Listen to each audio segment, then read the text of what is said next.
प्रारब्ध पहले रचा, पीछे रचा शरीर। तुलसी चिंता क्यों करे, भज ले श्री रघुबीर।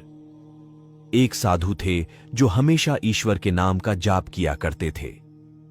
बुजुर्ग होने के कारण जब भी गुरुजी को शौच, स्नान आदि के लिए जाना होता था, वे अपने शिष्यों को आवाज लगाते थे और शिष्य ले जाते थे। धीरे धीरे कुछ दिन बाद शिष्य 2-3 बार आवाज लगाने के बाद भी कभी आते, कभी और भी देर से आते। एक दिन रात को निवृत्त होने के लिए जैसे ही गुरुजी आवाज लगाते हैं, तुरंत एक बालक आता है और बड़े ही कोमल स्पर्श के साथ गुरुजी को निवृत्त करवाकर बिस्तर पर लेटा जाता है।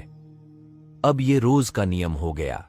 एक दिन गुरुजी को शक हो जाता है कि पहले तो शिष्यों को 3-4 बार आवाज लगाने पर भी देर से आते थे, लेकिन ये बालक तो आवाज लगाते ही दूसरे क्षण आ जाता है और बड़े कोमल स्पर्श से सब निवृत्त करवा देता है।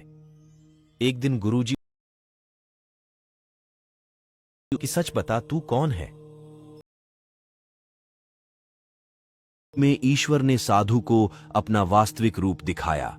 साधु रोते हुए कहते हैं, हे प्रभु, आप स्वयं मेरे निवृत्ति के कार्य कर रहे हैं। यदि आप मुझसे इतने प्रसन्न हो तो मुझे इस कष्ट से मुक्ति ही दे दो ना। प्रभु कहते हैं, प्रत्येक व्यक्ति को उसके कर्मों के अनुसार जीवन मिलता है और वह अपने कर्मों का फल भोगता रहता है। यही कर्म फल का सिद्धांत है।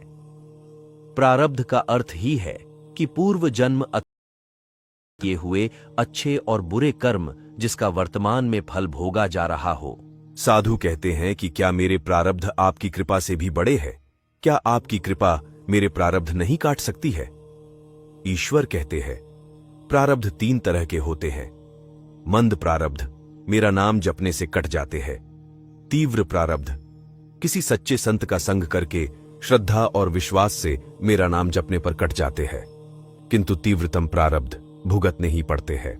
प्रभु कहते हैं कि मेरी कृपा सर्वोपरि है।